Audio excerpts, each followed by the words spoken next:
Église orthodoxe russe de l'Empire tsariste. Lettre à ceux qui cherchent la vérité de Dieu. Seigneur bénisse. Deuxième partie.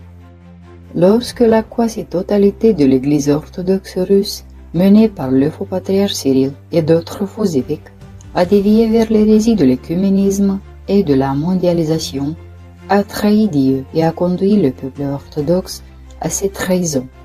Le Christ, en tant que tête de l'Église, a ordonné à la partie fidèle du peuple de se séparer des hérétiques et des traîtres, a placé un tsar et patriarche orthodoxe à la tête de son petit troupeau fidèle, et a nommé sa partie fidèle de l'Église orthodoxe russe, l'Église orthodoxe russe de l'Empire tsariste. Voici ce qui s'est passé. Personne n'a créé une nouvelle Église. Nous, membres de l'Église orthodoxe russe de l'Empire tsariste, avons toujours été membres de l'Église russe et nous le restons. C'est tout le contraire. Ceux qui continuent de fréquenter des églises où sont commémorés les membres du clergé officiel qui ont trahi le Christ se retrouvent hors de l'Église du Christ. Du 1er au 3e juillet 2023, s'est tenu le Zemski Sobor de l'Église orthodoxe russe de l'Empire tsariste, auquel ont participé plus de 700 personnes de toute la Russie trinitaire, ainsi que des pays proches et lointains. En raison de la situation sociopolitique complexe, ce Zemski Sobor s'est tenu dans différents endroits en Russie, en Ukraine, en Biélorussie, ainsi qu'en Moldavie, en Serbie et dans d'autres pays. Lors de ce Sobor, la monarchie absolue fut restaurée comme pouvoir de loin de Dieu, et le tsar a été élu et intronisé par le peuple de Dieu, non pas pour prendre la place du président et décider des questions politiques, construire un État terrestre, etc. Non, il a été élu et intronisé par le Sobor local Zemski pour préserver les canons de l'Église et la protéger des hérésies, pour enseigner au peuple la voie spirituelle juste et ainsi préparer l'Église du Christ au retour de notre Seigneur Jésus-Christ. La mission principale du dernier tsar orthodoxe n'est pas terrestre et politique, mais spirituelle, préparer l'Église du Christ au royaume des cieux. Et dans cette préparation, la lutte contre les Juifs, principaux serviteurs de l'Antéchrist, est inévitable et nécessaire. Nos efforts pour purifier l'Église des hérétiques et restaurer une orthodoxie vivante ont déplu aux erreurs du patriarcat de Moscou, qui, de concert avec les autorités juives de la Fédération de Russie, ont lancé une persécution féroce contre nous. Le patriarcat de Moscou et la Fédération de Russie, avec l'aide des Juifs, se sont désormais unis et sont devenus la prostituée de Babylone, décrite dans l'Apocalypse, voir chapitre 17. Nous vous avons brièvement parlé de nous, et si vous le souhaitez, vous pouvez mieux nous connaître ainsi que notre confession en visionnant nos sermons vidéo sur différentes plateformes internet.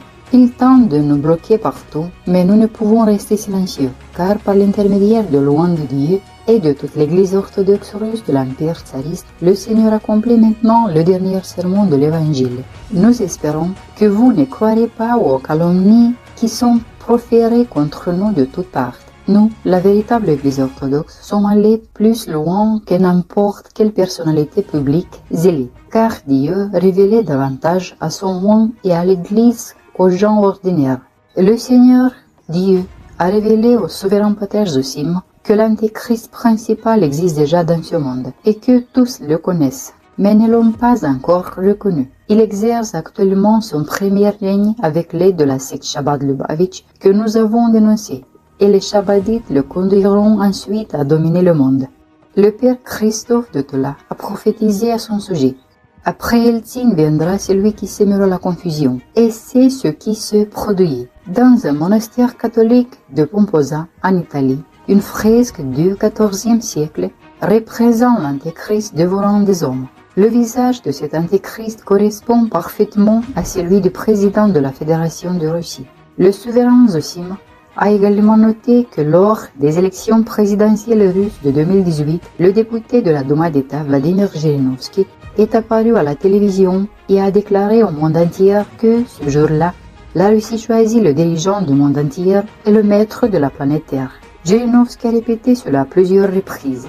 L'ennemi révèle délibérément la vérité par l'intermédiaire de ses serviteurs afin que tous l'entendent, mais il le fait de manière trompeuse, afin que les gens ne le croient pas et qu'ainsi, ayant entendu la vérité, il n'ait aucune justification au jour du jugement.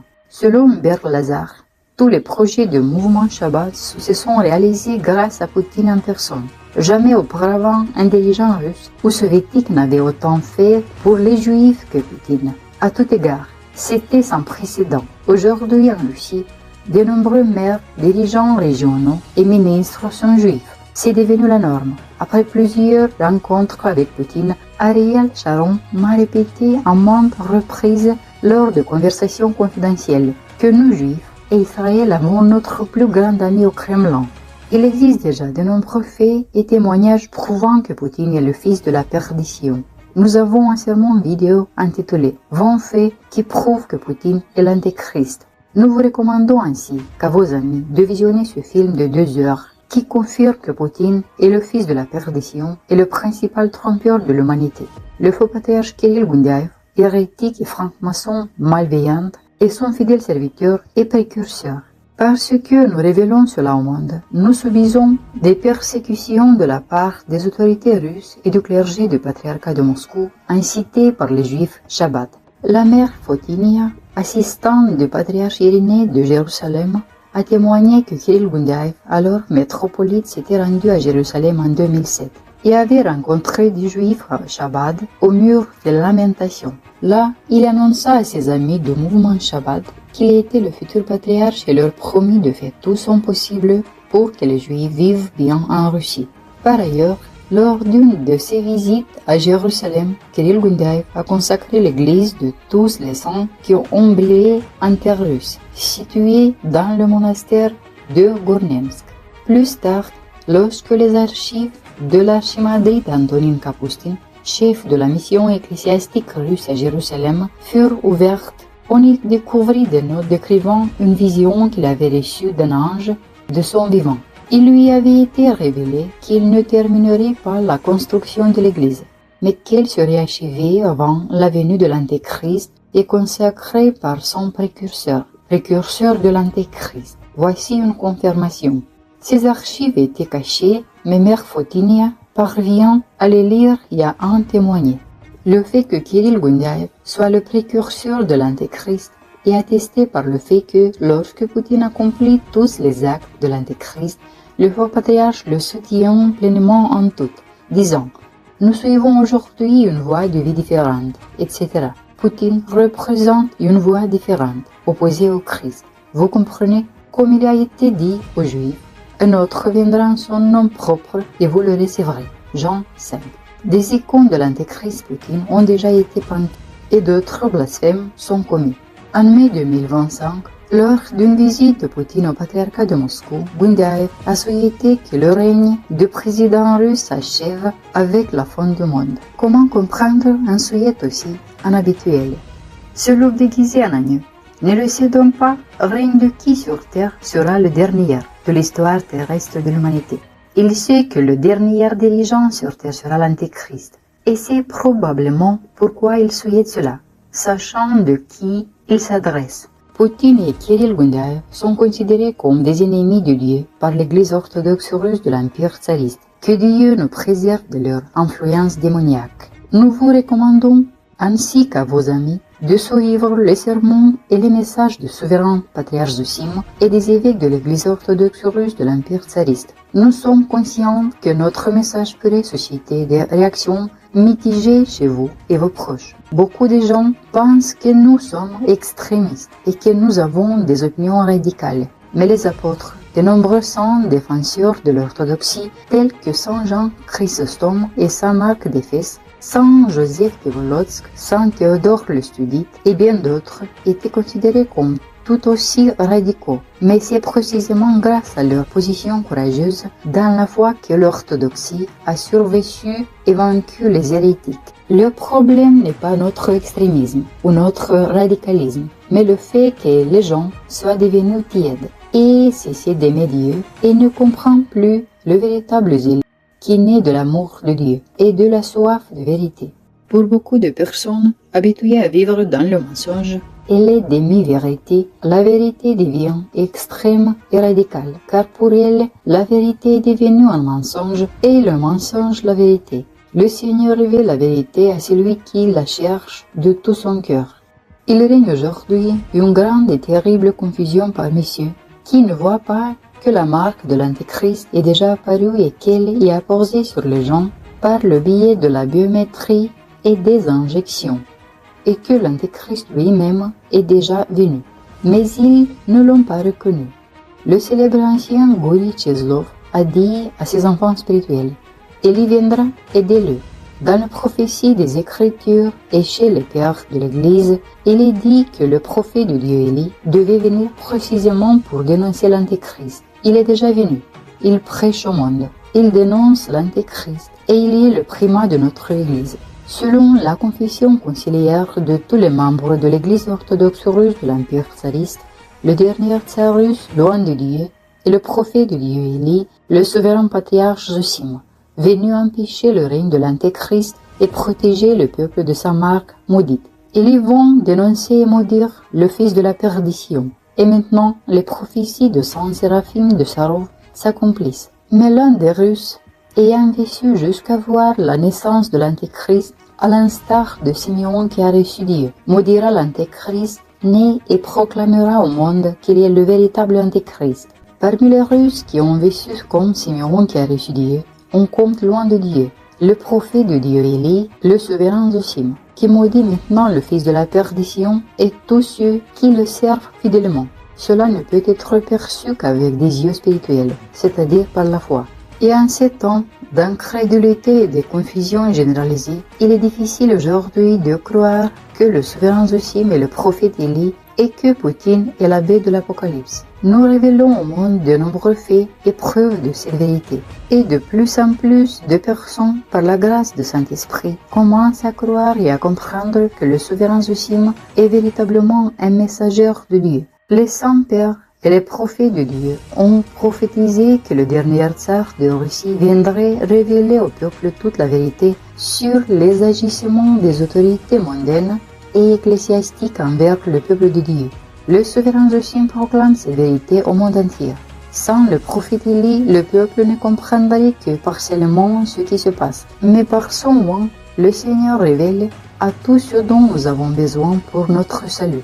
Les Saintes Écritures indiquent clairement qu'une seule personne au monde sera sauvée par Dieu de la trahison. Selon les enseignements de saints tels que Saint Païsius Latonite, le martyr Hermogène Dolganov, le vénérable confesseur Gouri Cheslov et d'autres, il est clairement affirmé que les documents contraviennent au baptême en remplaçant le nombre donné par Dieu par le nombre de l'abbé, 666. La présence de ce nombre dans le numéro d'identification fiscale et d'autres documents a également été confirmée par le tribunal municipal de Priozyorsk, dans la région de Leningrad, en 2002, sous la présidence du juge Ludiakov. Il apparaît donc clairement que l'oint préservé par Dieu ne possédera en aucun cas ces documents blasphématoires. Et par là, Dieu préservera son saint baptême qui a été profané pour tout le peuple et le protégera de la malédiction qui s'est abattue sur tous ceux qui ont accepté les documents démoniaques juifs portant le nombre de la bête,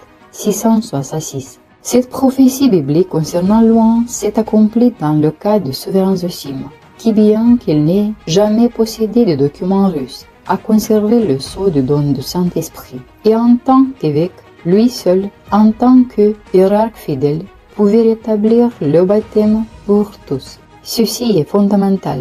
Selon l'enseignement de l'Église orthodoxe, pour les croyants, la présence de ce sceau de don du Saint-Esprit est la condition essentielle et la confirmation de leur appartenance à l'Église du Christ. L'absence ou le renoncement à ce sceau de don du Saint-Esprit entraîne leur excommunication de l'Église du Christ et de Dieu la Sainte Trinité. Maintenant, chers amis, la prophétie de l'Apocalypse de l'apôtre Jean le théologien s'est accomplie. Et je vis un autre ange qui montait du côté du soleil levant et qui tenait le sceau de Dieu vivant. Il cria d'une voix forte aux 4 anges à qui il avait été donné de faire de mal à la terre et à la mer. Et il a dit, ne faites point de mal à la terre, ni à la mer, ni aux arbres, jusqu'à ce que nous ayons marqué sur le front des serviteurs de notre Dieu. Apocalypse 7. Selon l'interprétation de saint martyr Victorinus de Pitavi et d'autres saints pères, l'ange qui apparaît au lever du soleil est le prophète Élie, loin de Dieu, envoyé pour empêcher le règne mondial de l'Antéchrist et pour fortifier l'Église du Christ en ces jours de persécution insupportable. Et tant que tous les fidèles serviteurs de Dieu vivant n'auront pas reçu le sceau de Dieu, les forces destructrices ne pourront pas ravager le terre de la Russie trinitaire. Ainsi, tous les enfants de l'Église orthodoxe russe de l'Empire tsariste reçoivent désormais ce sceau du Saint-Esprit. Le sceau de Dieu est le sceau du don du Saint-Esprit qu'une personne reçoit dans le sacrement de la chrismation ou lors de l'imposition des mains d'un évêque qui a été rétabli dans notre Église. Lorsque, ayant prêté serment au dernier tsar, s'étant libéré des documents de l'Antéchrist, elle rejoint l'Église orthodoxe russe de l'Empire tsariste. Et de cette manière, le saint baptême violé par une personne est corrigé. Tous ceux qui prêchent le souverain Zosime et l'ensemble de l'Empire tsariste, nous le fondons sur les saintes écritures, les pères de l'Église et les canons de l'Église, ainsi que sur de nombreux faits.